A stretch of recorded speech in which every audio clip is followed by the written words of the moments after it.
અને આગળ વાત કરીએ છોટાઉદેપુરની હિરણ નદીમાં પાણી વહેતા થઈ ગયા છે। નદીઓ વહેતી થતા જનજીવન પર અસર થઈ છે। ગરડા વેલપુર વચ્ચેનો નદીનો રસ્તો ધોવાઈ ગયો છે, તો રસ્તો ધોવાતા ગ્રામજનો પાણીમાં ચાલવા મજબૂર બન્યા છે। કમરસમા પાણીમાં ઉતરી નદી પાર કરવાની લોકોને ફરજ પડી છે। નદી પર પુલ બનાવવા સ્થાનિકો વર્ષોથી માંગ કરી રહ્યા છે, તેમ છતાં પણ પુલ બનાવવામાં નથી આવ્યો। જ્યારે પણ વરસાદ આવે છોટાઉદેપુરમાં ત્યારે આ જ પ્રકારની સ્થિતિ જોવા મળે છે। લોકોને કમરસમા ઘૂંટણસમા પાણીમાંથી પસાર થઈને એક ગામથી બીજે ગામ જવું પડે છે। કોઈ પણ કામ હોય, નાના બાળકો હોય તો પણ નાના બાળકોને પણ આ જ રીતે પસાર થવાનો વારો અહીંયાથી આવતો હોય છે। સ્થાનિકોનું કહેવું છે કે અનેકવાર રજૂઆત કરી છે કે અહીંયા પુલ બનાવી દેવામાં આવે। તંત્રના કેટલાક અધિકારીઓ આવે છે, જોવે છે અને જતા રહે છે, પરંતુ આજ દિન સુધી આ કામગીરી કરવામાં નથી આવી। હેરણ નદીના પાણી અત્યારે ફરી વળ્યા છે પુલ ઉપર।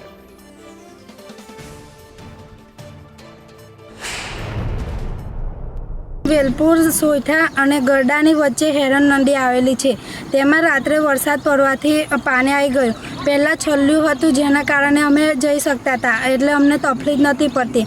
અત્યારે પાણી આવી ગયું છે તો બધા છોકરાઓને જવાનું અઘરું પડે છે, અને જો બીજો કોઈ રસ્તો હોય કે પલમોને બાંધી આપવામાં આવે તો અમારે જવાનું અઘરું ના પડે। અત્યારે કાલથી અમારી મુસીબતો ચાલુ થઈ ગઈ। મારા જેવા કેટલા વિદ્યાર્થીઓ છે જે લોકોને જવાનું અઘરું પડે છે, અને છોકરાઓને બી જવાનું અઘરું પડે છે। વરસાદની સિઝન પૂરી થાય અને તાત્કાલિક પંચાયત દ્વારા વેલપુર અને ગરડાને જોડતું રસ્તો બનાવવામાં આવે છે નદીમાં, અને એ છલ્યું બનાવે છે પંચાયત સ્વખર્ચે। અને આજે ફરી ચોમાસું આવી ગયું અને ચોમાસામાં વરસાદ પડવાથી છલ્યું ધોવાઈ ગયું છે, જેથી આજે વેલપુરથી ભણવા જતા બાળકો અને સસ્તી અનાજની દુકાનના જે લાભાર્થીઓ છે એ લોકોને ગરડા આવવા જવામાં તકલીફ પડે છે।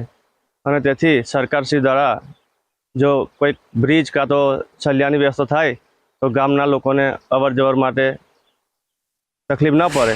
સંખેડા તાલુકામાંથી પસાર થતી હેરણ નદીમાં ગઈકાલે પાણી આવ્યું હતું। મોડી સાંજે તેની પર બનાવવામાં આવેલું કાચું છલ્યું ધોવાઈ ગયું હતું। આ કાચું છલ્યું ધોવાઈ જવાને કારણે અહીંના લોકોને આવવા જવાની ખૂબ જ મુશ્કેલી પડે છે। આ લોકોને આવવા જવા માટે ખૂબ જ સમસ્યા સર્જાય છે। નદીની અંદર આ લોકોને અત્યારના પસાર થઈને આવવું પડે એવી સ્થિતિ સર્જાયેલી છે। જો અહીંયા આગળ પાકો પુલ કે પાકું કોઈક છલ્યું હોત તો લોકોને આવવા જવાની મુશ્કેલી પડતી નહીં। અત્યારના તસવીરમાં જે દ્રશ્ય જુઓ છો એક્સક્લુઝિવ દ્રશ્ય છે કે લોકોને કેવી મુશ્કેલીનો સામનો કરવો પડી રહ્યો છે। લોકો આ મુશ્કેલી વેઠી અને નદી પાર કરવા માટે મજબૂર બન્યા છે। જો તંત્ર દ્વારા અહીંયા આગળ પાકો પુલ કે પાકું છલ્યું બનાવવામાં આવ્યું હોત તો લોકોને પડતી મુશ્કેલી દૂર થઈ હોત। ખાસ કરીને સૌથી વધારે તકલીફ અહીંના વિદ્યાર્થીઓને પણ ચોમાસા દરમિયાન પડવાની છે। સંજય ભાટિયા, સંદેશ ન્યૂઝ, છોટાઉદેપુર।